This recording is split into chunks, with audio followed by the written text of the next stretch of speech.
Good morning. Good morning, everyone. It's good to see you. Can everyone hear me? All right. I hate to interrupt everyone's great conversations, but we do need to get started.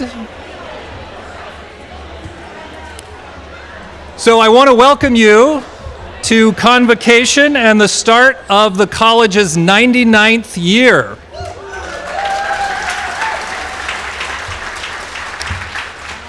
I would also want to make sure that everyone who needs to sign in today does so with the QR code on the program that you have.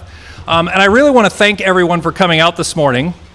I particularly want to thank the trustees who are with us. We have Trustee Traynor, Trustee O'Brien, Trustee Crow, Trustee Martinez. Thank you for being here.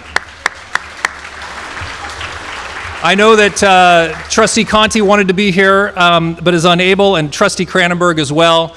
Trustee Cranenberg, who will not be running again this fall, but has completed 20 years of service for the Marin Community College District, and we thank him for that service. And I see that Trustee De Silva has also joined us. I also want to thank Chancellor Sonia Christian for joining us, and we're looking forward to hearing from her shortly. Thank you for being here. I want to thank the college's leadership for consistent, thoughtful commitment. Consistent, thoughtful commitments. I should have written that differently with words that didn't sound so similar. Commitments to our students and our community. I want to thank all of the leadership of the college. So Monica and SEIU, CSEA, Kelly's leadership with that, Patrick and UPM, Maria and the Academic Senate, Sally and the Classified Senate, all the department chairs and coordinators, and of course my administrative team. Thank you all for your service and leadership. We also have with us the leadership of ESCOM, the Emeritus Students of College Marin, have joined us today. Huge supporters of what we try to do in the community. How have the flex sessions been so far? Have they been good? Yeah? I want to thank all of the presenters. A lot of you in the room have presented. I want to give a particular shout out to Professor Dwayne Big Eagle for all of the work he put on the wonderful Native American leader panel yesterday. And of course, the food this morning is pretty good. So let's thank our caterers. Let's thank the facility staff for setting up. To everyone on the Professional Learning Committee and the leadership and coordination of Kara Kreit, Mary Kessler, Alyssa Graff, everyone who's put together Flex Week and all of this.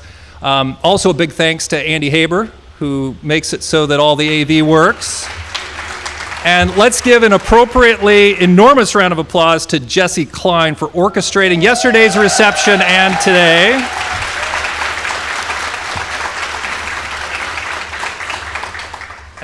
And as is tradition, I would like to welcome our new employees. We have a lot of new employees. So I'm not going to try to orchestrate whether you applaud along the way or not. You can figure that out. But I'm going to run through these quickly because we have a lot. But if, or when I call your name, if you're here, please do stand up. And I'm going to start with our full-time employees, management, faculty, and classified. Some of these folks have been with us for a while, but are taking on new responsibilities, and others are brand new to us, or new to us within the last few months. So Raul Aguilar, our Director of Campus Safety and Chief of Police. Jose Roberto Alvarez Gonzalez, a gardener who has been promoted in that position. Shauna Callahan, whom you know, Human Resource Operations Manager. Amy Carrillo, Administrative Assistant with EOPS. Ryan Cooney, who was an assistant baseball coach and is now our Kinesiology and Athletics Equipment Manager. Dante Corpus, a Facilities Technician. Dana Emerson, our new Assistant Vice President of Student Learning and Success. Kelly Gaffney has been promoted to Staff Accountant. Alyssa Graff is our new Classified Professional Development Coordinator. Joe Hartman is new Receiving Clerk. Michael Hovan is new to in the role of Facilities Technician. Sam Jackson, our new Assistant Director of Facilities or Fiscal Services. Rebecca Laff, full-time faculty in Early Childhood Education. Anthony Marinaro, Receiving Clerk. Alessandra Pananyama, I'd practiced that a bunch of times. A new full-time instructor in Spanish. Welcome, Alessandra.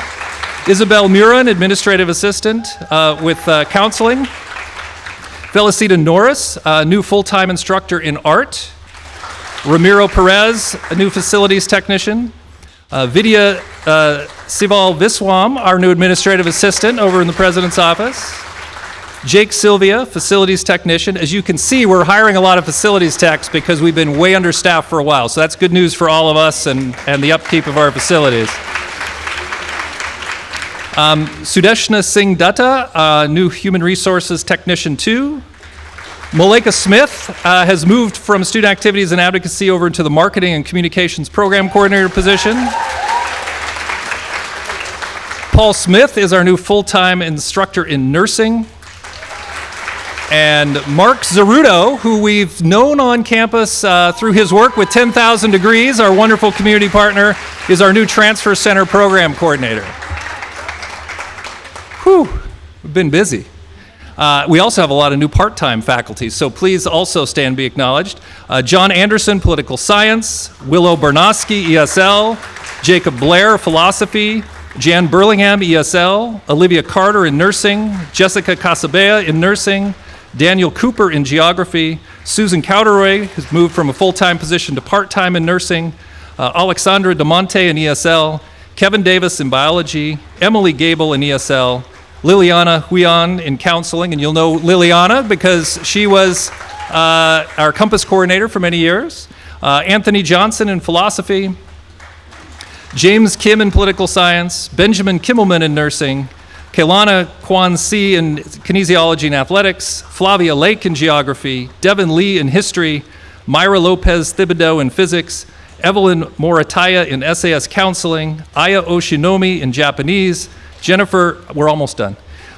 Jennifer Pinkethman in English, Brian Pines in philosophy, Parisa Rogani in biology, Iman Runavaz in philosophy, Teresa Rosiak in nursing, Jennifer Sapto in English, Dan Seval in political science, Sean Trunk in ESL, Michelle Walsh in ESL, and Becca Yim, who we know is an administrative assistant around here, will be our part-time head women's soccer coach. Whew.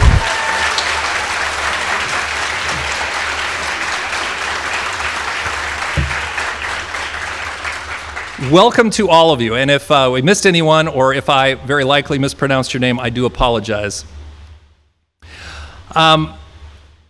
Let's also thank, we have a number of temporary employees. Those are the folks who fill in when someone's on leave or we have a resignation unexpected. So let's give a round of applause for any of our temporary employees who've joined us today as well.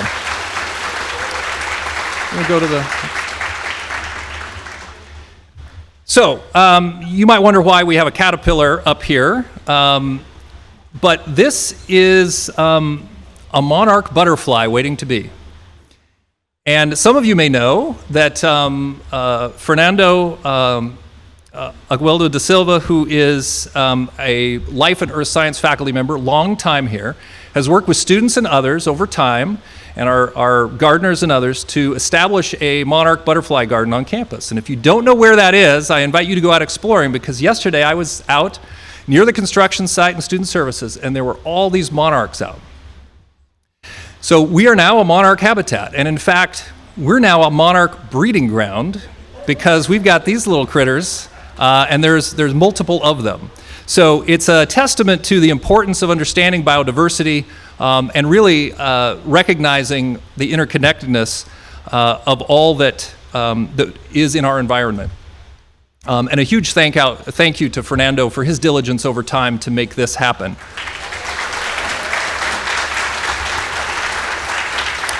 That's also a reminder of, in my mind, that's a reminder of the life cycle, right? Which we all face in many ways. I know I've talked with a number of you who have lost loved ones over the last year, have welcomed new ones over the last year. It's also, at this point in time, a reminder that the cycle of the academic calendar is starting back again for the 99th time for College of Marin. And there are other cycles that happen, some every year, some on a less frequent basis. But you know what, yesterday's reception, which thank you for those who were able to attend that, We celebrated everyone's daily work that added up to our reaccreditation and commendation from ACCJC. And I mentioned how I cannot go out in public in Marin without someone saying to me, oh, I went to College of Marin, I'm at College of Marin, my child is at College of Marin, my uncle used to teach at College of Marin, whatever it may be.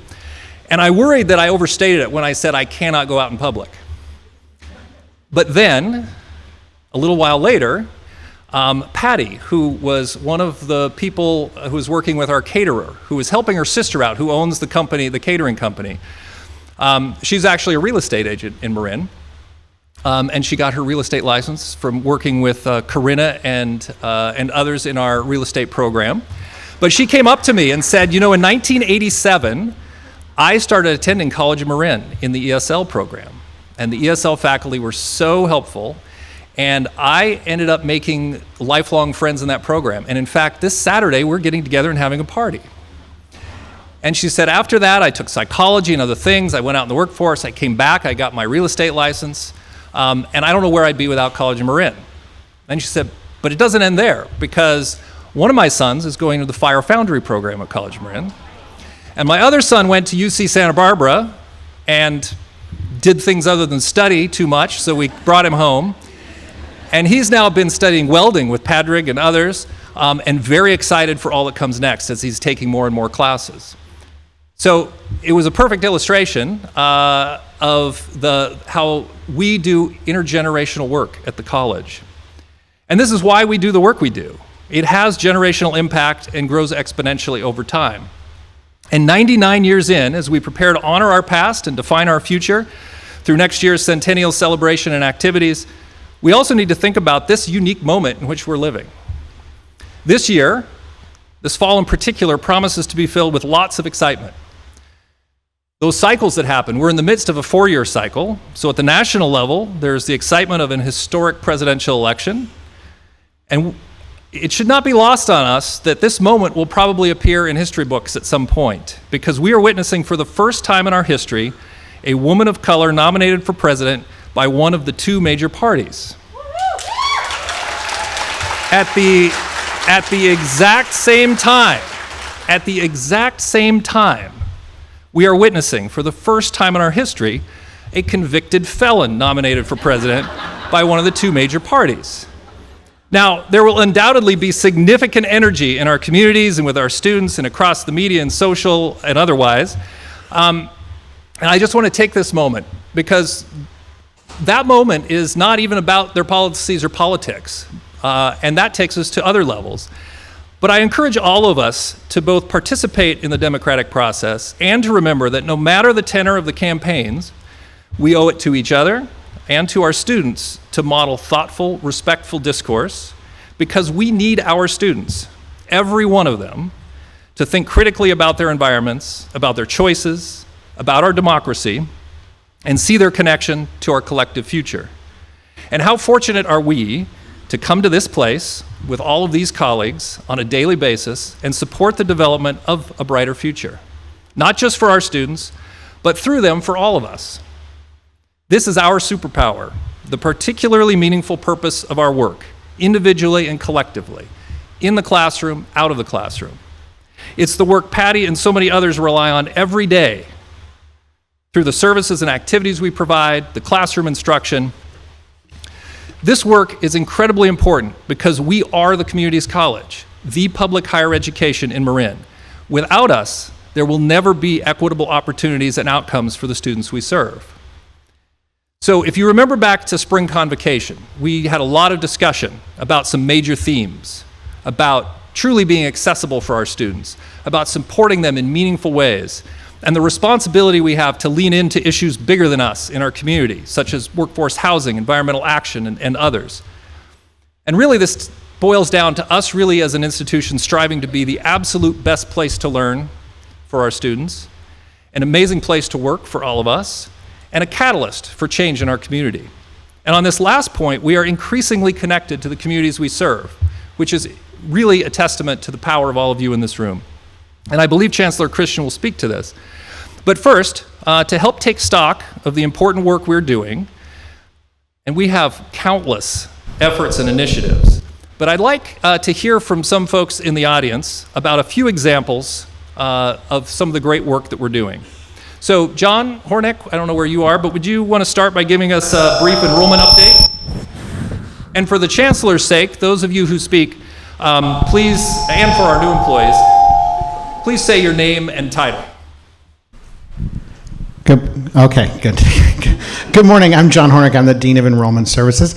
I'd like to kick off with some great news. Our enrollment has been rebounding for the past few semesters, and we have fully recovered from our pandemic enrollment loss.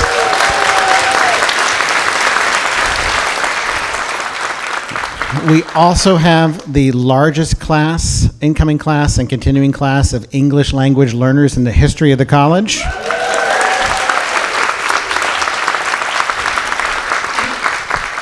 And I would also like to remind the faculty that if you have open seats in your classroom, we traditionally get 10% of our enrollment after the start of the term. So we can continue to keep that increasing the more generous you are with ag codes as appropriate. So thank you so much.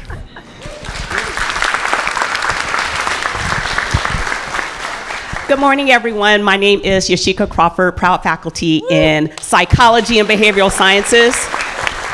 We're so happy to announce our third annual Equity in Mental Health Symposium will take place October 16th and 17th here at the beautiful Indian Valley campus. Hope to see you all there. Part of our goal at the Equity in Mental Health Symposium, which is brought to you by our Psychological Services Department, your Umoja Equity Institute, and sponsored by Marin County Office of Behavioral Health. Our goal is to continue the connections of ancestral wisdom, the power of nature, culturally responsive pedagogy, healing, and mental health to create a culture and climate rooted in equity. We're so excited to have so many of our colleagues of College of Marin participate in facilitating workshops, but joining us as keynotes include Dr. Kevin Coakley, noted scholar from University of Michigan, Ann Arbor, who is expert in Black psychology and imposter phenomenon. Also joining us is Dr. Sam Sabaris, who is clinical professor of psychiatry at UCLA, founder of the Housing First program, and Time Magazine 2024 Top 100 Americans. And so, if you have never been to a symposium, this is your year to not miss. We look forward to seeing you.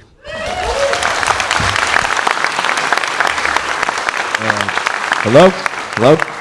My name is Zachary Rosen. I'm a research analyst at the Office of Planning, Research, and Institutional Effectiveness, and I'd like to talk about UC acceptance rates.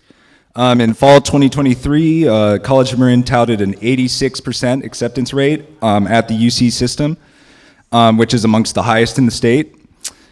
And our college also led Bay Area community colleges with a 45% acceptance rate at UC Berkeley and an 81% acceptance rate to UC Davis, and has consistently, year after year, transferred students to UCSC, UCSB, and UCLA. It's also necessary to note that our efforts have been closing equity gaps between UC acceptance rates between Hispanic, Latinx students and non-Hispanic white transfer students, who now have a nearly equal UC acceptance rate when we average over the last 5 years. So, thank you.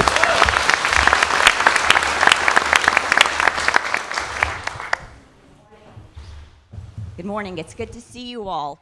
I'm Stormy Miller-Sabia, Director of Student Accessibility and Psychological Services. And it's fall, y'all. I've waited all year to say that and just channel my Alabamian nature. I am Roll Tide. I'm excited to share that we are going to hold our first community partners convening in this space on October 2nd at 8 a.m. When we think about our mental health efforts, our behavioral health efforts, basic needs, workforce development, voter registration, and building an educator pipeline for people of color, our relationships, the community is what helps us move the needle towards student success for all of our diverse learners. So we're going to use this opportunity with our partners here in Marin County to celebrate how we've co-authored, co-created, innovated, and we're also going to use the time to really think strategically about how we can deepen and strengthen those relationships and better align our equity efforts in support of our students. So more to come. Stay tuned, and I'm wishing you all a wonderful fall semester. And I just have to say this, we should party like it's our 99th year. So take care.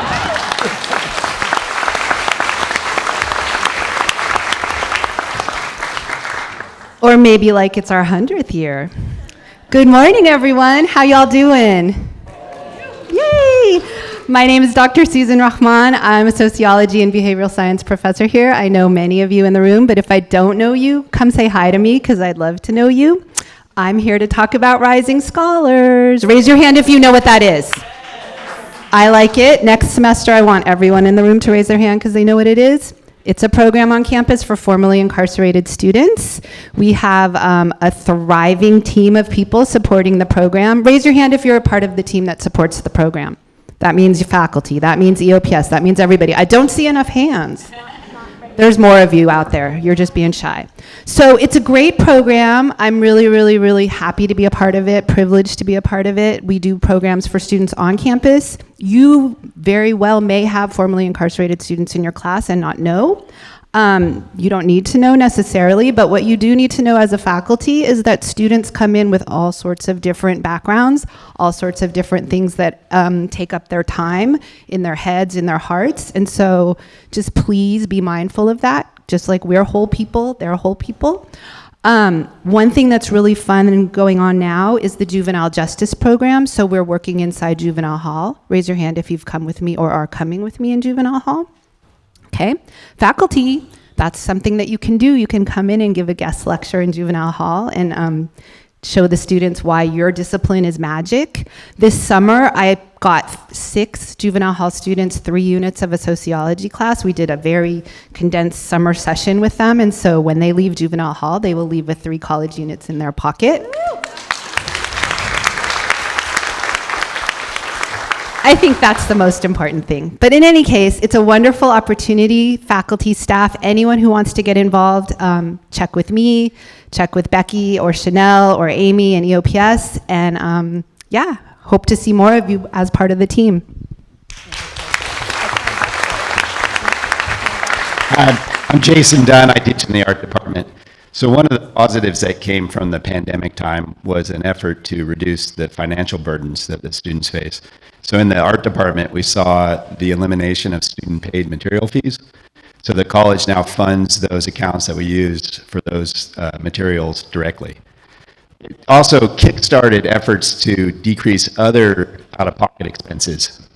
So there's more tools in class use, whereas before the students had to pay for them themselves. So we keep working at it to reduce the cost and make our classes more accessible.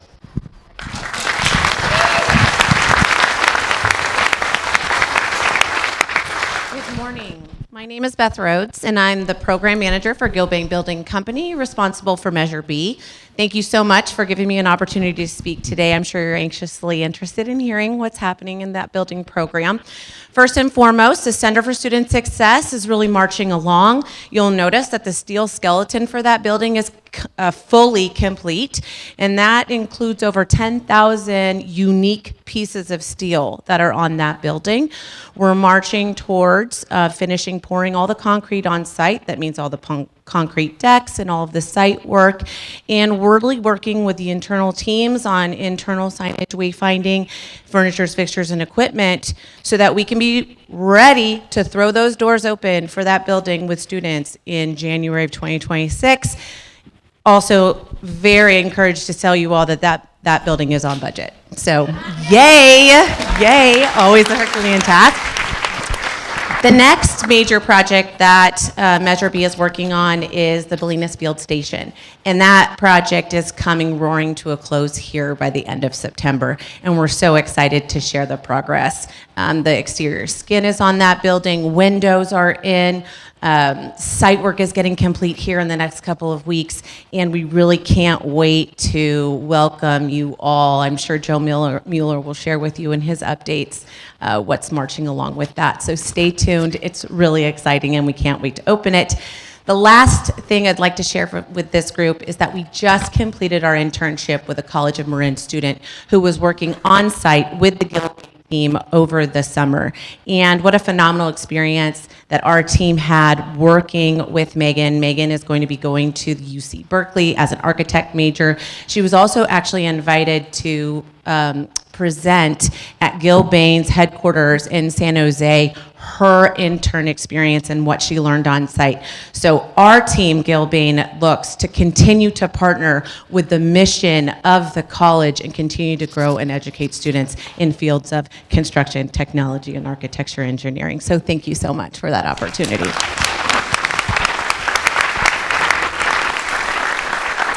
Good morning, everyone. My name is Klaus Christensen. I'm the Director of Facilities Planning, Maintenance, and Operations for the district.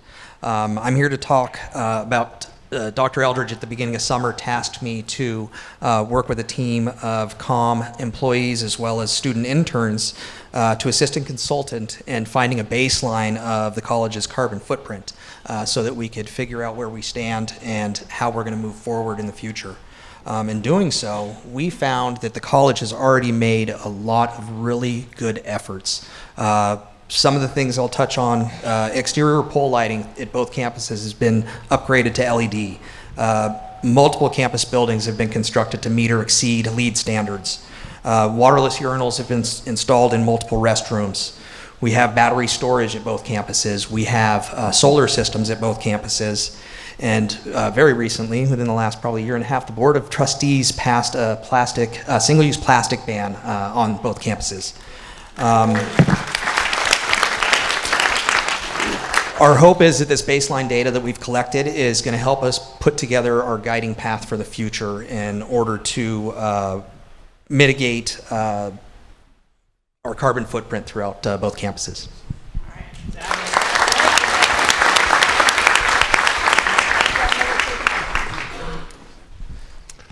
Good morning, everyone. My name is Julian Solis, and I get to serve as the Director of Outreach and Partnerships here for the College of Marin. Number one, shout out those enrollment numbers. Yes, everybody should be clapping, please. I just wanted to share some information about our Compass program. So it's College of Marin providing access and supporting success. So it's an equity-based dual enrollment partnership with the college, area high schools, students, and parents, right? This program started in 2015, and we've seen 6 graduating classes. So the students receive high-touch, one-on-one, like small group support all throughout high school. We've seen 306 students that have actively participated all throughout high school since graduate. The program has helped to close the gap between the A through G eligibility of these students is nearly 70% year to year. And so if left alone, this population of students, so first generation, low income, or BIPOC students in the county, that averages about 40 to 45%. So it's about a 25% increase in A through G or college readiness, college eligibility by the time these students are finishing high school. Not just that, really excited to share that like this small group of students, so 306 students, they finished 1,401 units of COM coursework by the time they graduate high school. So they're amassing college units by the time they're graduating. Some of those students end up at College of Marin, which is awesome, and they receive further support once they're here. But a lot of these students, because of the support, the hands-on touch that they receive from the Compass team, they're ready and are able to go elsewhere, right? Which for us is also a huge win. And really excited to share that in the next 3 years, this program is just about, if not more than double. It's going to grow double in size in the next 3 years. We have obviously some state support, but some support from the community, the Marin Community Foundation as well. So this program in the next 3 years will be growing. We're going to be expanding our services to all the high schools here in Novato, working with Novato Unified, and so hoping, like I said, to double in size over the next 3 years. So, thank you.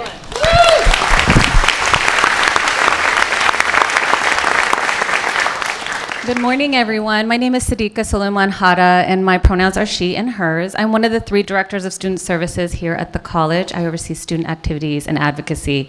I have the great fortune of working with the students directly of student government and also across the campus on creating activities. And a big shout out to T. Perales, who's actually going to be leading our Welcome Week. So today I want to share a few of the opportunities and the events that are going to be happening around voter awareness and registration. As Dr. Eldridge said, this is a historical year. It's going to go down in the books, and so we want to see as much participation as possible. Our great community partners from Canal Alliance, the League of Women Voters, the American Association of University Women, and also our student ambassador for the elections program, Nancy Janeth, are going to be working on our campus to really build some tabling, have students come out, learn about awareness and voter registration. Canal Alliance in particular is going to be doing some outreach to our communities of color, our Latinx communities, because we know we need to increase votership and also awareness in the marginalized populations to get engagement going up.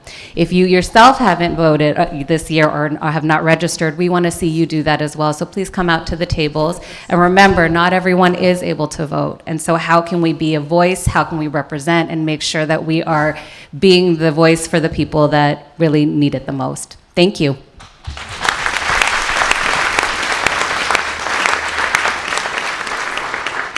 Good morning, I'm Sarah Fry, librarian. And I'm Dave Patterson, librarian. We're excited to announce the 2024-2025 Common Read! Woohoo!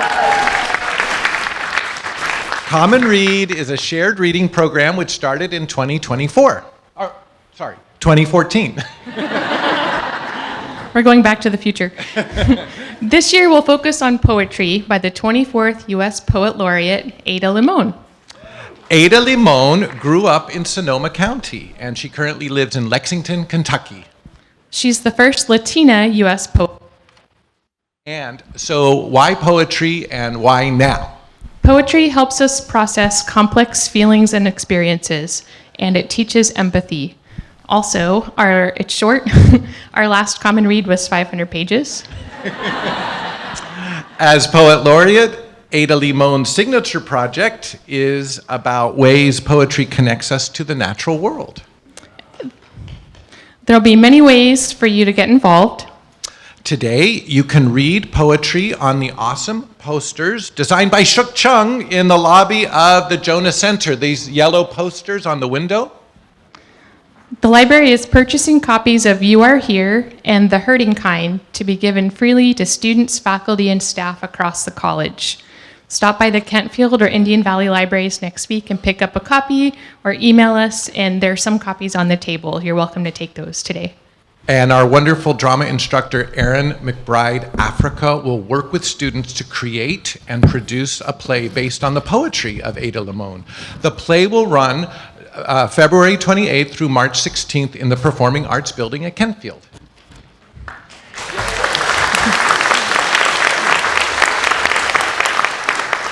And thanks to English instructor Patty France, Ada Limon is coming to COM. Yes.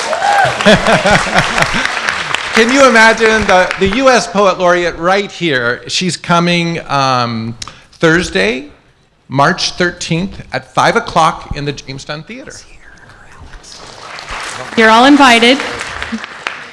We hope you'll join us for this year-long celebration of reading, poetry, and connecting with the natural world.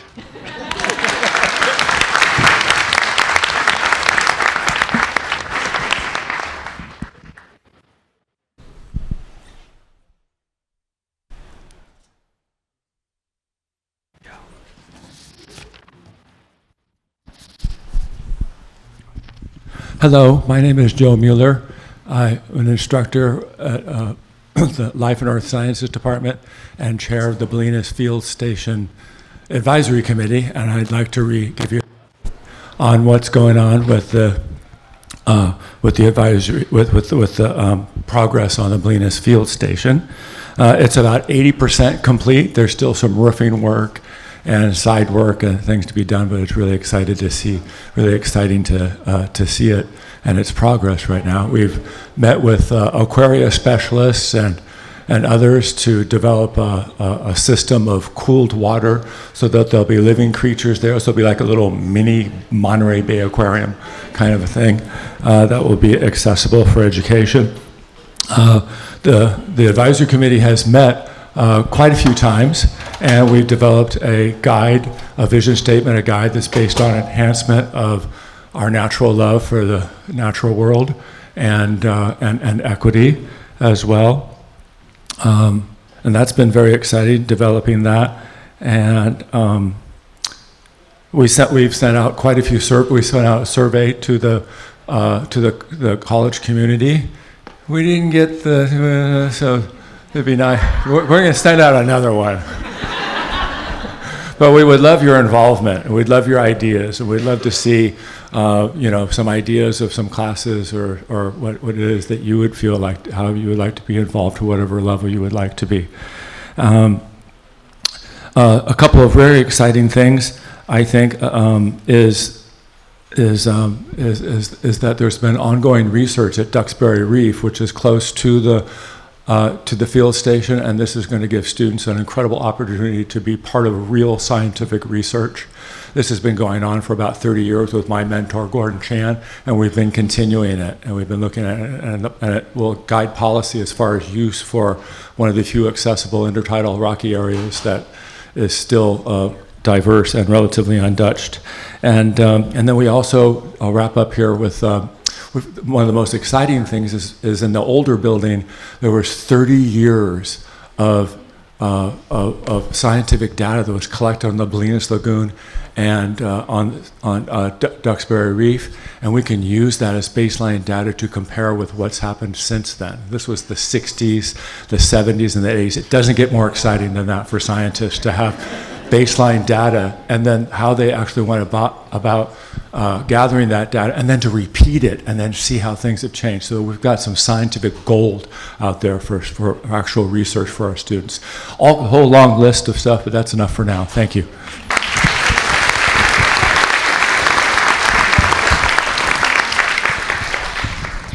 Good morning, everyone. Happy Convocation Day. My name is Eresa Puch, Assistant Vice President of Administrative Services here at College of Marin. One of the significant components of College of Marin's climate action or impact to climate action is employees commuting to and from the campus. You know, long commutes. I was a commute warrior when I was driving from Petaluma to Oakland for many years. And long commutes take a serious toll to our employees' health, individuals and their families as well.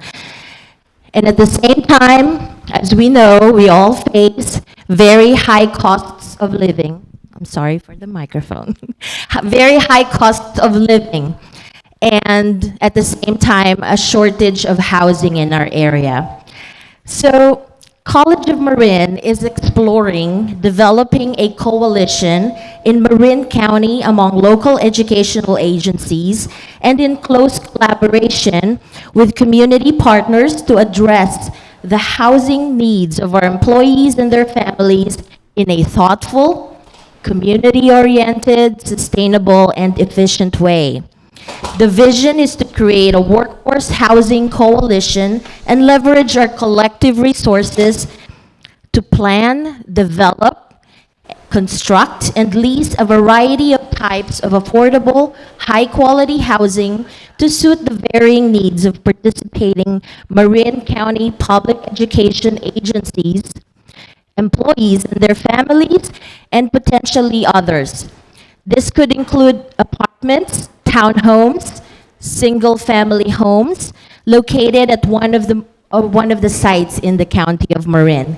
And so College of Marin's next steps in this area include a staff report to our Board of Trustees in our August 20 meeting and also to the College Council in September.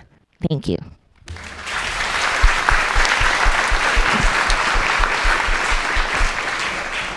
Hi, good morning. Alina Verona, Dean of career education and workforce development, and I'm proud to highlight 3 partnership programs that really make a difference not only for the students who are enrolling in these programs, but our community that benefits from the services that these students end up providing.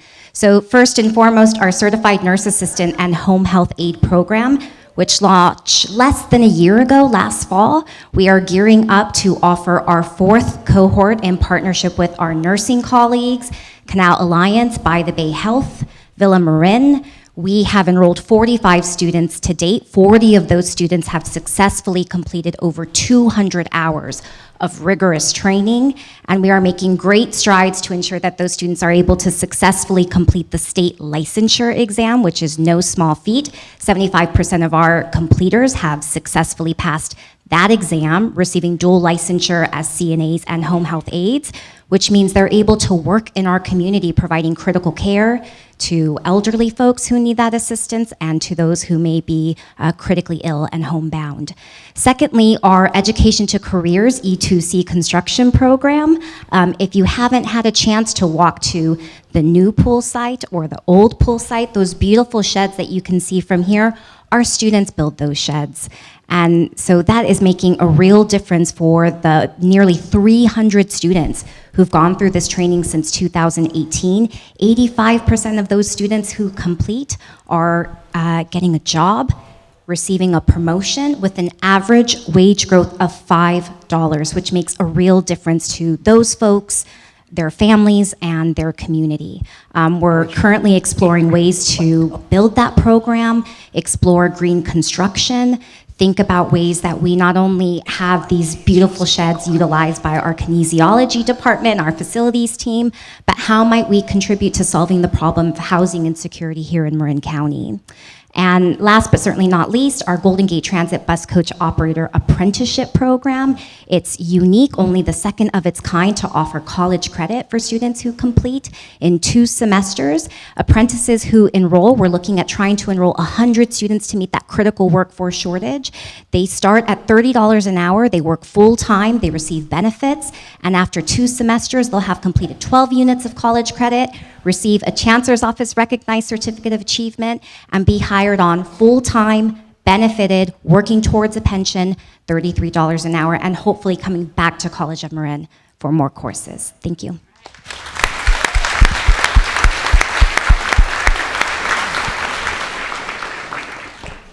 Good morning.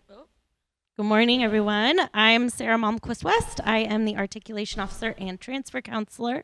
But I am here today on behalf of SLOAC, which is Student Learning Outcome Assessment Council.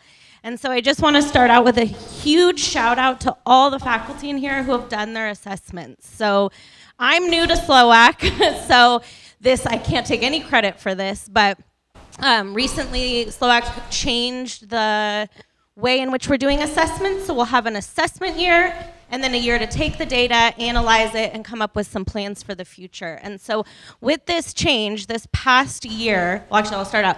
Prior to this past year, we're averaging about 60% of courses we're having the assessments completed. This past spring, we had 94% of courses. So that is all the work that you have all done. So that's really exciting.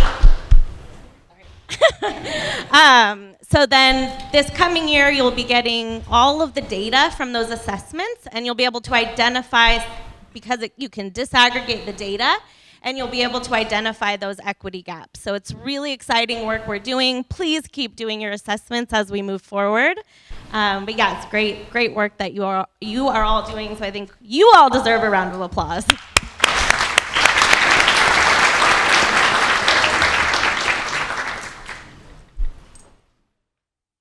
Hello, my name is Alyssa Graff. I am the Classified Professional Development Coordinator, and we are about to launch Caring Campus for having part of our classified professionals lead in that. We're very excited to just be able to institutionalize what we're already doing, caring for our students, while also providing professional development for our classified staff. Sally Wong, Program Coordinator for Welcome, Orientation, and Student Success. And we are excited that the momentum for Caring Campus has already started. We have more than 40 managers and classified staff volunteers ready to welcome our students next week and help them navigate to their classes with these Ask Me, I Can Help signs, thanks to Shook Chung and our marketing department.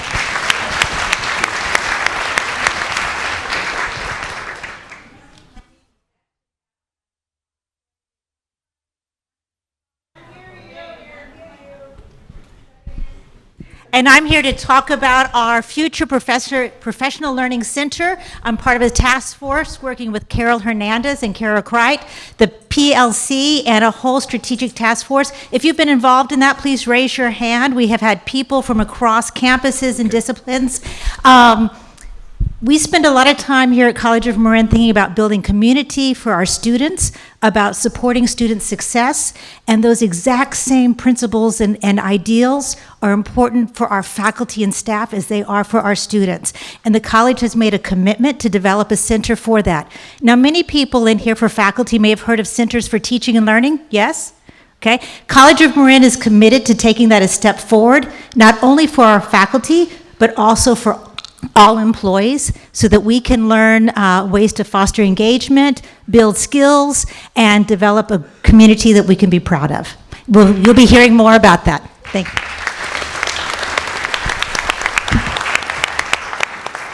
Hi everyone, I'm Carrie Torres, Assistant VP of Instruction, and I'm going to give you a brief update about accreditation.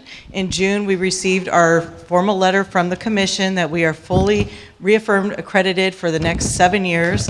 No follow-up report. So I want to say a big thanks to every person at College of Marin, because every person's work relates to accreditation, and that's how we got here. So thank you so much. And now we will start thinking about the new standards and our next midterm report, which is due in about 4 years. But I do want to share the commendation, because they did include that in our reaffirmation letter. It says the Commission commends the college for their robust integrated planning process and how their 6-step program review is used to inform course improvements, resource allocation, and improve equitable success and retention through sustained, substantive, and collegial dialogue. So we got that commendation, very reflective of all the hard work here.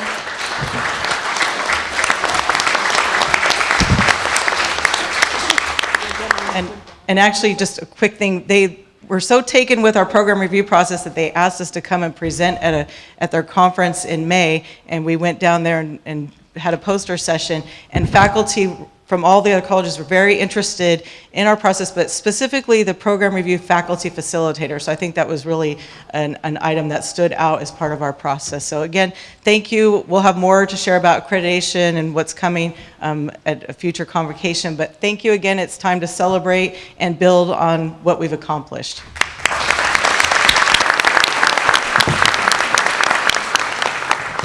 Good morning. My name is Emily Fox. I am a faculty member in the biology department. I feel like I have to turn in a circle to see all of you. I'm going to talk about the new culturally responsive pedagogy and practices program, which is a mouthful, so we are calling it CRPP.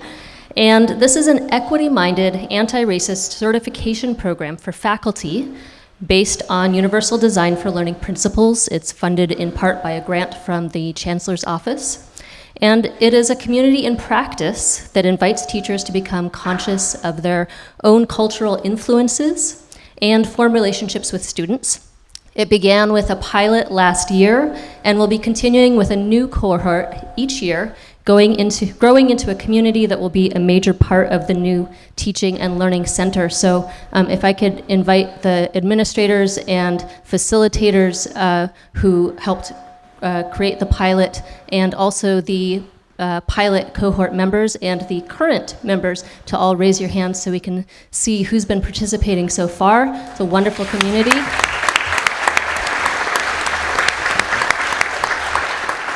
And my hope is that all of the faculty in this room and not in this room will join us at some point. It's going to be an ongoing community growing. And why would you want to join? Well, from our pilot, we saw some observed outcomes that included increased sense of community and belonging for faculty, as well as tangible changes in curriculum and pedagogy.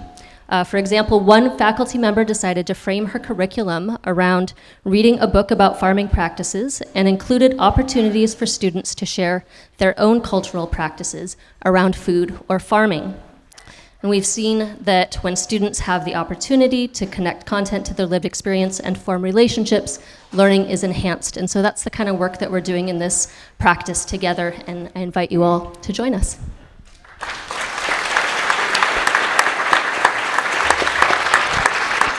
Good morning. My name is Nikki. I might need a new mic because I want to be able to talk. Welcome back. I'm going to be really brief. The college recently, in May of 2024, the Board of Trustees took action to approve the updated EEO plan. So I encourage you all to look for something coming this fall semester and academic year.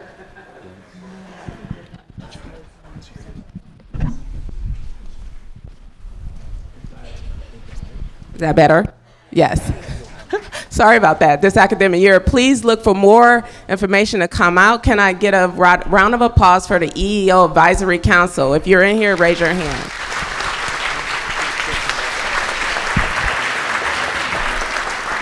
And one last thing, the EEO plan is about you and all the work that you do here at the College of Marin. So we want to ensure that we continue to attract, retain, train, and develop our employees here at the College of Marin. So welcome back.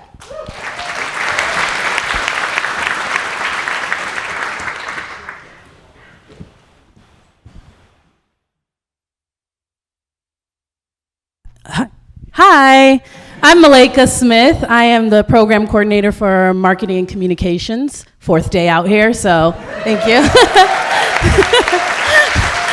And then I'm here to talk about Umoja. So Umoja this summer had a study abroad delegation to Ghana, where we took it was a 10-day study abroad program where we took 12 students to Ghana, Africa, across the country.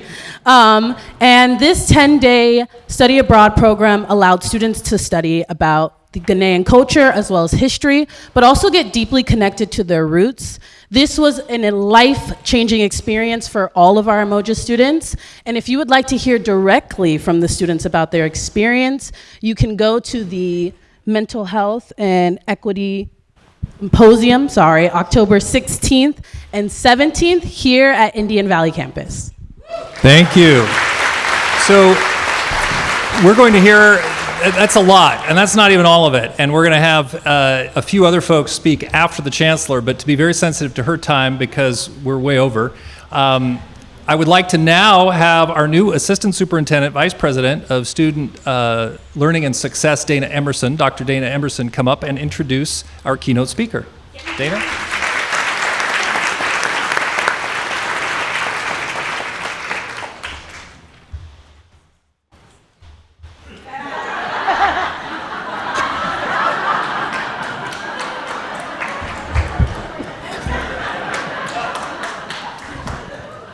Thank you. Good morning, everyone. I am Dana Emerson, and I am new to the College of Marin, just in case you didn't know. I am also on my 4th day, but I'm also in my 12th day of just living here in Marin County in Novato. So, hey. I'm so super excited to do this. I mentioned earlier to someone in the room that I'm going to try to not fangirl out because I really do have academic and higher education crushes. So let me just get to the script. Here we go. I am here to introduce our keynote speaker. So I want to give you a little bit of background on Dr. Sonia Christian. She is the first woman to be appointed to the role of Chancellor of the California Community Colleges. Previously, she served as Chancellor of the Kern Community College District. And through her leadership and insistent focus on equity, building community resilience, and empowerment, she led the Kern Community College District to prepare the workforce of tomorrow for careers in emerging energy and climate technologies.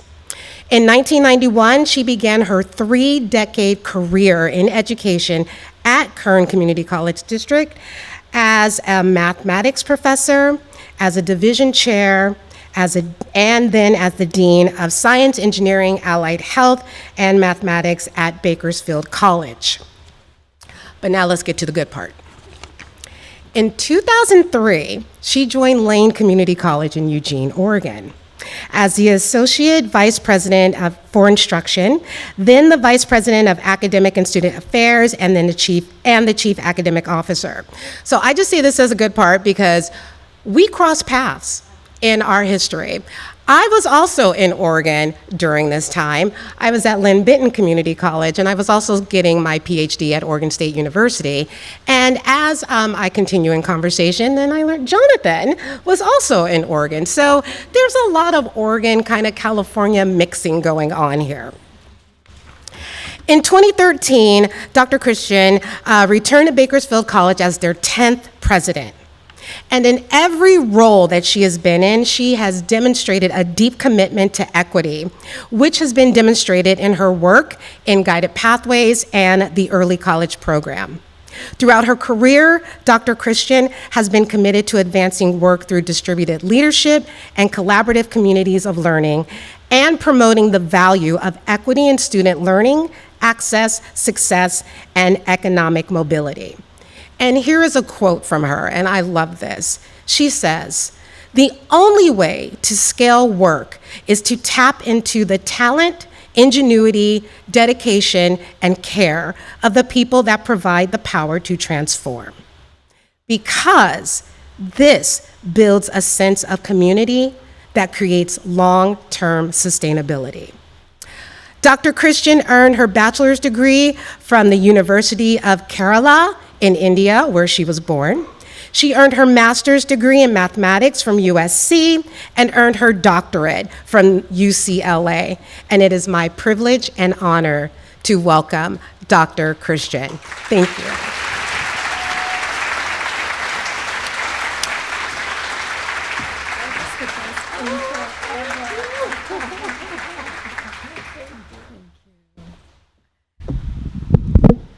That was really the best intro ever. I think Dana took the materials and actually made it her own, and that's what College of Marin does, right, President? I can definitely feel the love here. I know there's leadership alive and well here at College of Marin. I think my first introduction was through Wandine, your Board of Trustees. Let's give it up for your Board of Trustees here in full force. And in talking with them, I can tell you they're committed to each and every one of you, and they're committed to your students. I was so thrilled when President Eldridge reached out and wanted me to be here. And I started kind of reading up about the work that you do and your focus on sustainability and climate, and super, super thrilled because this is work that is absolutely critical. It's absolutely critical for our state. It's absolutely critical for our nation and the world, and your leaders here at College of Marin. Talking about people, I'm happy, Dana, you pulled out the quote that talks about valuing people. I walked into campus and ran into your kinesiology faculty member, Steve, who walked me from the parking lot near Building 27 and actually had my bag as well because I have a plane to catch. So I'll be out of here. So all of you, look at your watch. If I'm not done by 10 minutes past 10, let me know because Jesse is going to help me get to my ride that's going to be here. Jonathan asked me to really speak a little bit about Vision 2030. So I've been chancellor of the California Community Colleges for 1 year, and our Board of Governors approved Vision 2030 last year with very clear goals for what the California's community colleges can accomplish for the state of California, and very intentional in setting outcomes. But when I was listening to all of you talk about the work you're doing, I felt that College of Marin is already leaders in every aspect of Vision 2030. So last night, if we can go to the next slide, if you're not involved with generative AI, I have an account with ChatGPT, by the way. How many of you have an account with ChatGPT or some engine like Claude? So I said, so give me 5 highlights of College of Marin. And with all of you, the blurbs that you were speaking to, absolutely, starting with cultural and artistic enrichment, your emphasis, even the reading the common book. Thank you. Give it up for our librarians. You're rock stars, okay? And I took a picture of both books. I'm not going to take it with me because I'm packed and I didn't want to take it, but I'm going to buy the books and I'm going to read them and I'm going to blog about it as well. So thank you for that. So sustainability, clearly the work that you're doing, it's all over your culture, your buildings, your infrastructure, the report out on the metrics, the research and scientific work that you're doing. The focus on diversity and diverse programs. I loved the event, your 3rd annual event that you talked about, which is equity and mental health. Absolutely fantastic. And the partnerships that you have, clearly the college is connected to the community. It's amazing how integrated the work here is. Moving to the next slide. You already heard from your accreditation leader here about the commendation that you received. Now, let me tell you, as a previous commissioner, I was the chair of ACCJC and actually came out to Nevada for my training many, many, many years ago. And to get a commendation in Standard 1B is really, really difficult. It talks about institutional effectiveness, the whole college working in an integrated manner to move outcomes for our students and move outcomes with equity. And what I loved with your report out on the data pieces, not only did you talk about the incredible transfer data, but you also talked about the disaggregated data, which was just so natural, and it goes back to your commitment to always be looking at all of our student populations and not just be blind by looking at the aggregate numbers. So moving to the next slide, also I was just looking to see, what are the different awards you have received from the Chancellor's Office, and I was super excited to see your grant for the MESA program.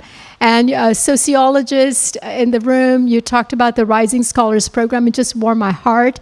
I remember when the legislation came out, and I was president at Bakersfield College, and the California community colleges went to work when that legislation happened.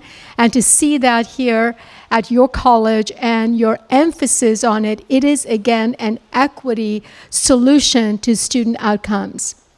I love the emphasis on workforce and the way you were talking about economic mobility, not as a theoretical academic concept, but you're putting it to work with every student. You had the numbers. You even talked about the wages.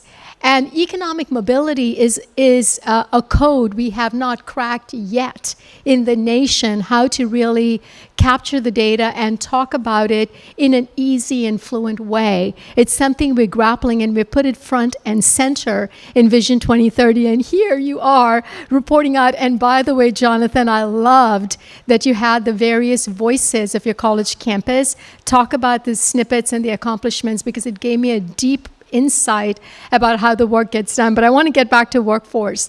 Workforce is front and center. Okay, economic mobility is front and center. And the 3 examples you gave were incredible. The apprenticeship program as well, and the way you talked about the apprenticeship program with college credits. And let me tell you this, all of you, that what we're trying to accomplish with Vision 2030, that your amazing workforce development dean talked about, is trying to make college credits the currency for learning that happens anywhere. And we're using apprenticeship as a way of talking about it, right? So when individuals go through the apprenticeship program, often it's backbreaking work, like you talked about construction. And then they get to be about 32 years old or 35 or even sooner. And now they have a family and they are, it's backbreaking work. So they're now thinking about how can I get to that supervisor role, and you need a degree for that. So when they come back to college, often they have to start from ground zero.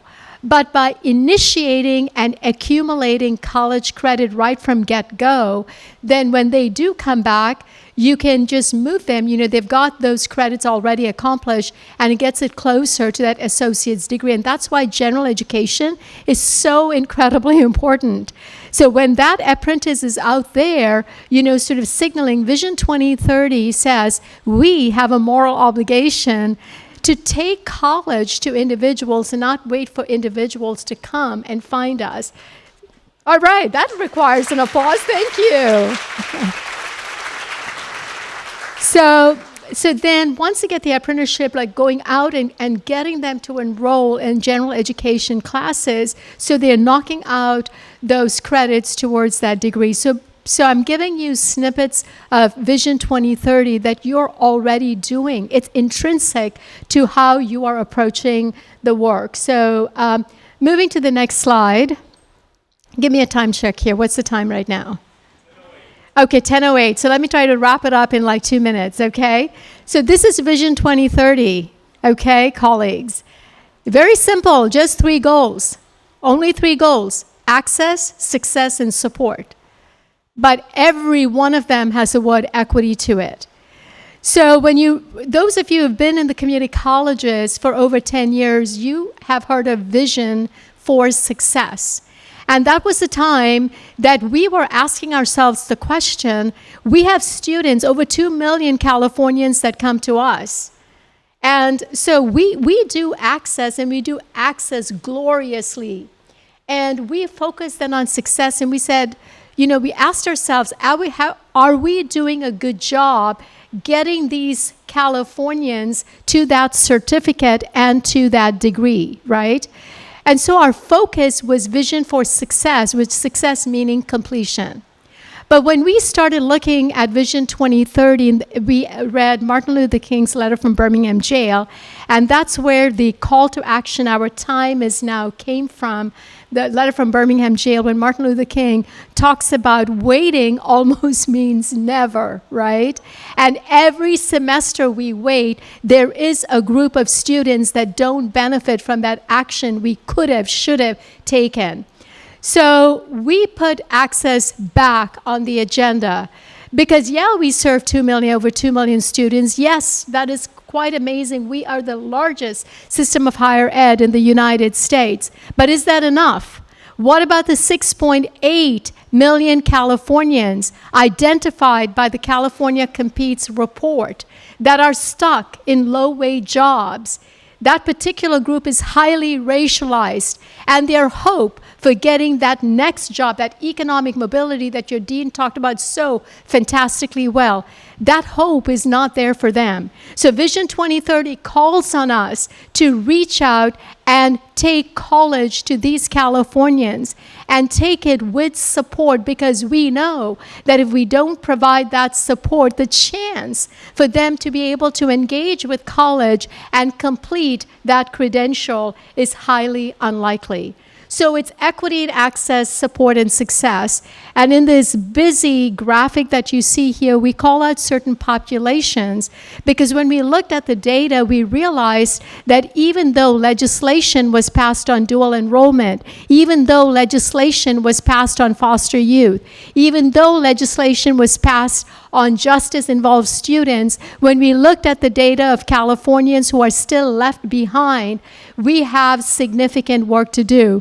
And so you can imagine my absolute enjoyment listening to your report out on dual enrollment, listening to your report out on the various populations that we have identified in Vision 2030. And then going to the next slide, here is just an example how we are so focused on outcomes from our Board of Governors that we are looking at projecting the trajectory of students that we need to be serving. So when you're looking at enrollments, I'm so happy to hear. Let's give it up for the enrollments at College of Marin. You have recovered. Yeah, you have recovered from the pandemic and you have recovered with equity. Thank you. Was that my time? Okay. So with that, let's call it a wrap for my PowerPoint. No. Let's go to the very last slide because I have a question for you. So here's the deal, colleagues. You are pretty darn incredible with focusing on student learning, focusing on access, really centering equity. And I really loved when, thank you very much, you guys are fantastic.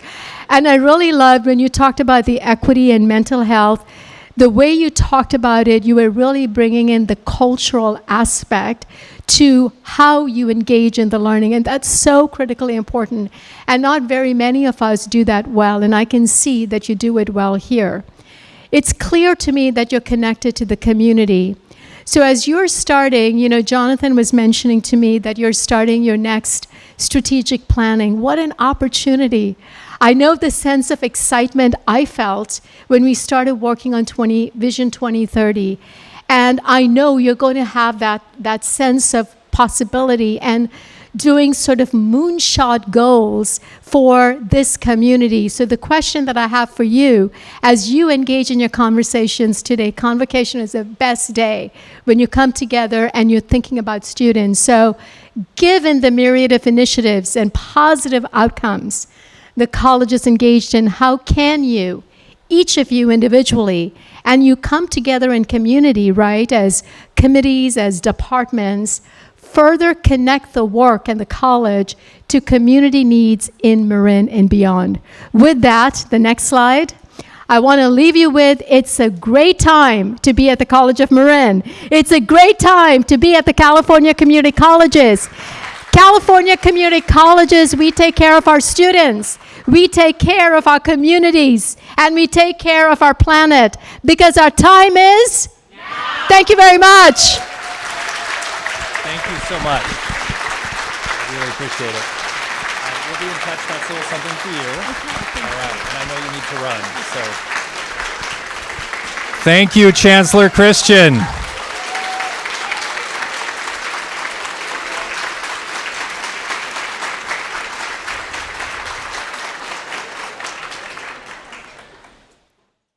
Really appreciate you being here today.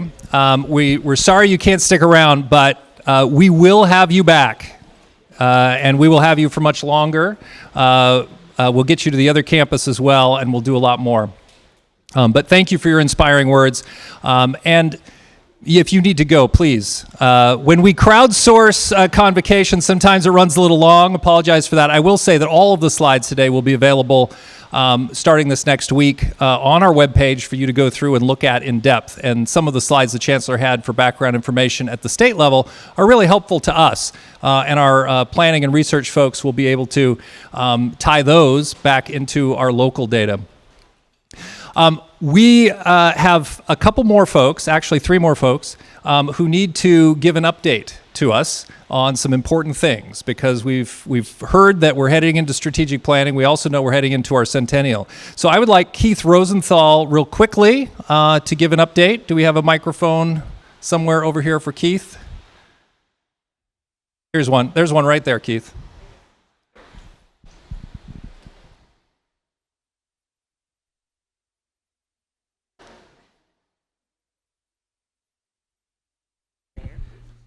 Good morning. I'm Keith Rosenthal. I am the Director of Advancement here. That advancement is the fancy word for fundraising. So that's what I do. And I started 35 years ago in sales. And I went out my first sales call, and I was selling cargo space. And went on my first call and was all excited, came back, and my manager said, that was really nice, but if you never ask for the business, you're not going to eat. So that's the philosophy I've been on, and I just want to say today, can you please get out your wallets? No. Cue the QR code for me. No, I'm just joking. I do have an ask for you, and the ask is, my job in the next coming years is to really put the alumni back on our map. We haven't done a really great job of organizing them, so I'm tasked to do that. And my ask for you today is, please help me connect the dots. Jonathan gave us a great example earlier about how we can connect, but I'm going to give you another example. Ron Palmer came to us and said, hey, you know what? I went to school with a guy who created the logo for DreamWorks. Does everybody know DreamWorks logo, the guy and the fish? I said, great. So I called him, said, hey, Ron Hunt, would you be interested in having a meeting? He said, great. So I met with him. He said, you know what? You really don't want to talk to me. He said, I'm not the celebrity in the room. The celebrity is my son. My son went to school here. He was a baseball player. He then went on, and what he is doing now is he's a composer for all of the Star Wars. He does all of the composers for all the trailers for many movies that we are known. And it's those types of connections that I'm looking for. We need to make sure that people in this room are connecting the dots. And that's what I'm asking for you today. If you've got a story, if you've got a dot for me to connect to, please let me know. Thank you.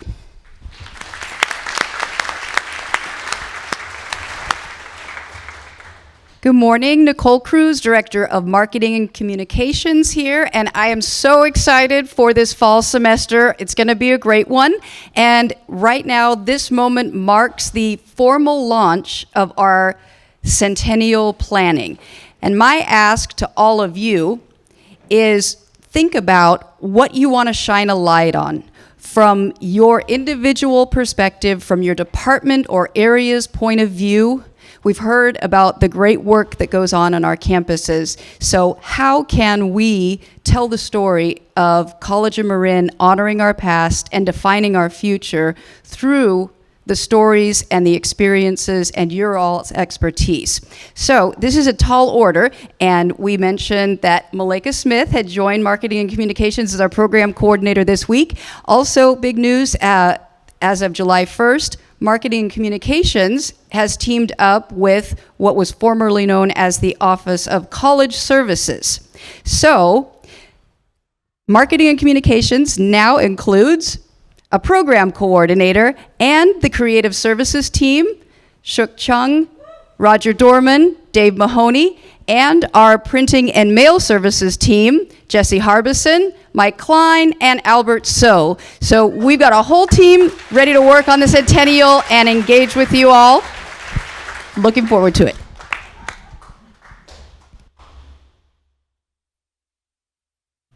Okay, so for those of you who don't know me, I'm Holly Schaefer, Director of Institutional Effectiveness. So I'm going to update you on where we're at with strategic planning. So as you recall, at the last convocation, we spent a lot of time collecting input from all of you as far as what our priorities should be for this next strategic plan. So, and we've gathered information from students and external stakeholders, and we put it all together. And where we're at right now is we've decided to call the plan Plan 2030, Defining Our Future. And so that kind of gives a nod to Vision 2030 and how the goals of that plan will be aligned with Vision 2030. And also our centennial. This work will begin in our 100th year, and we feel like there's a real synergy right now with new leadership, our centennial, Vision 2030. So it's a good opportunity for us to really think about how can we make transformative change? What is the next 100 years going to look like? So we've defined 3 broad strategic priorities which we'll build on over the next year to create the final plan. So number 1, make COM a great place to work. Number 2 will be ensuring that COM is an excellent learning environment with opportunities for all. And number 3 will be expanding COM's role in the community as a catalyst for building a thriving and equitable community. So under those 3, we'll spend the next several months. The next steps will be developing our goals and objectives under those 3 strategic priorities. And so we'll be developing goals that will address things like ensuring, promoting employee and student well-being, continuing our innovative work in developing teaching and learning strategies that utilize universal design, making sure that we are on top of generative AI, incorporating that into our operations and teaching and learning, developing new teaching and learning modalities, expanding career workforce pathways and transfer pathways to make sure that our historically underserved populations of Marin have the same opportunities and new opportunities to succeed. And that's in direct alignment also with Vision 2030. And finally, also in alignment with Vision 2030, we'll be institutionalizing our efforts toward environmental and climate change action, and then also initiating and supporting those in the community as well. So we're really excited about this plan. I think our intention with this new plan is to make it really connected with everybody in this room. All employees of the college will be able to see their work as connected directly to the plan, and really engage everybody in the work as we move forward, so that we can really create that transformative change going into our second century. So. Great, thank you, Holly. So this, as I mentioned before, I mean, this is at so many levels an interesting moment in time, a historic moment in time. It's also part of those cycles that happen, right? And so we're nearing the end of our first century. We're starting our second century. This idea that we have such great things happening here, and thank you to everyone for sharing all of those. That's just a small snippet of the great things. We could have had 25 other people stand up and talk about 25 more wonderful things the college is doing. And again, that goes back to the power that we have as the community's college to truly make a difference, to make a difference in the lives of this generation and future generations to come. And that's why it's so exciting. And that's why we are going to celebrate, and we are going multiple ways over the next couple of years as we enter our centennial. And that's how our planning will ensure that we're being good stewards of this place. None of us were here when College Marin started. Actually, I think we have one alum, Art Shalleck, who pitched for the Yankees in the World Series and played baseball here back in the 30s. He's the oldest living Major League Baseball player. He's 100, so he's been here longer than the college. Otherwise, I don't think anyone other than him, and he lives in Sonoma now, but I don't think anyone other than him was around when the college started, and the college will go on well beyond all of us. So how we choose to use this moment in time is very exciting. And we have such great resources, and all of you, your great thinking with that. So that takes us back to what the Chancellor's question was. And I'm going to ask Kara Kreit to come up here and recenter us on that question for a few minutes and ask you, because in spring, we spent a fair amount of time at tables having good conversations. And I got a lot of feedback from folks that be able to have 15 or 20 minutes to talk with colleagues you don't normally see around something substantive was a good thing. So we're going to honor the request for some of that here in a moment. But I'm going to invite Kara to come up and talk about the next steps, which will then lead us into, I believe, an early conclusion this morning, and we'll talk about what comes next after that. Thank you.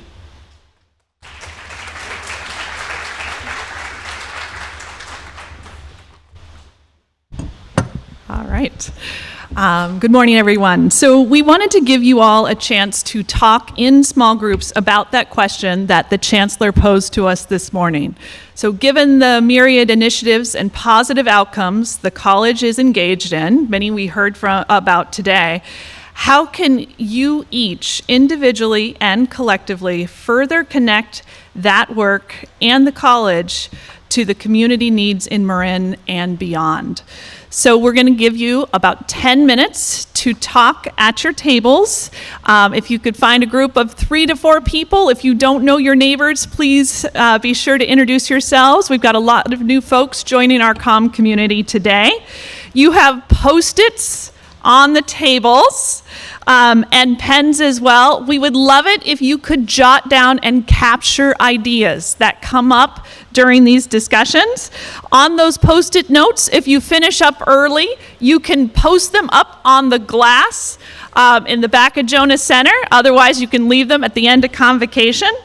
And we'll give you about 10 minutes to do this. Thank you. I'll give you a little warning when we're going to bring us back together.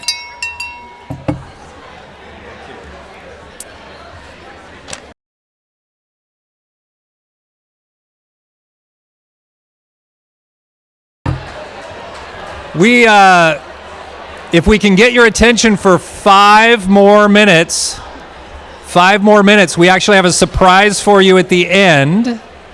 If we can get your attention for about 5 more minutes. So you'll have plenty of opportunity to continue the conversation and to post your notes up on the wall and then go around and look at those. But I want to have Alyssa, who is our new classified professional training person, come up here and tell us about some next steps. Alrighty, everybody. So again, at the end, if you have not put your Post-its up on the wall, please do that. As well as please sign in on the QR code if you haven't done that as well. It helps us to know all who's here, which we're really happy that you all came today. So next steps, right after this, we're going to have our health and wellness fair that's going to be out in the parking lot. We're really excited about that. We have some of our vendors are Kaiser, Blue Shield, Delta Dental, Com Organic Farm, Farm Fresh to You, Sports Basement, F45 Training and Hit, and one of my favorites, a spot chair massage. After this first week back, we all deserve a massage, I think. The UPM luncheon is going to be at 12, meeting for faculty. Academic department meetings will be at 1:40. And then we're so happy with how Flex has been all week, but remember that Flex is not over. We still have tomorrow, in which we have some more sessions, both in person and in Zoom. So we're so excited to continue to be able to work with you and just get into this next fall and all the professional development training from PLC and our Senate and all of our other unions to get started. So we're super excited. Again, please go to Health and Wellness Fair after and check out all of our booths. Wonderful, thank you. Thank you, Alyssa. All right, so as we wrap up this morning, and it's always nice to come in ahead of schedule. If you have not yet posted those notes you've been writing, please do. And if you look around, you'll see a bunch getting posted on the windows. Please take some time to go read those. Get that thinking going about how can we further connect with the communities we serve. And I want to give a very timely example here. And I know that we're losing some folks, but we'll take their names and follow up with them later. During Convocation, I received an email from Tracy Smith, who's the superintendent of Novato Unified School District. So this is an example of how College of Marin is seen as a resource and an ally and a partner in the community. And she wrote to me and she said, "Hi, we have 120 sophomore students who do not have a STEM class. We could not find a teacher. Is there anything COM can do to help us out, either with a teacher, or we would love, of course, to enroll the students at COM. Give me a call when you can and help us figure out what we can do. Thank you." All right, so I have no idea whether we can help them out or not, although certainly all of our folks in the sciences and our dean and others will have to put their heads together and see what we can do. But the fact that they come to us first is an indication of of the resource that we are for the community. So, the last thing we have for you today is Shuk Chung and Nicole Cruz and others have been working on the visual identity for our centennial. And so this is an example of where they're headed with things. They also, along the way, though, thought, is this the time for us to refresh our overall visual identity of the college? So, this QR code here will take you to more examples of what they're working on, and they would love to get your feedback because over the next year, as we head toward the centennial, we need to decide how is it we want to visually represent ourselves internally and to the community, and then beyond as we head into our second 100 years. So this is a sneak peek of that, and certainly hope that you will give Shuk and Nicole your thoughts along the way. And with that, I just want to thank everyone for being here today, for your time and attention. I found when Maria Colson and Yashika Crawford and Kara Kreit, and I can't remember, I think Mia was there as well, and I sat down earlier this summer and we were talking about inviting the chancellor here, and I believe it was Maria's idea to invite her, and then Yashika said, you know, we need to get the chancellor here, not just to hear from her, but to make sure she knows everything that College of Marin is doing. And I can guarantee you, because I've heard the chancellor speak at a number of things around the state, she's going to go out over the next number of months, and every time she speaks, she will say, and as an example, at College of Marin. So congratulations to everyone on all of the great work. Thank you for sharing everything today.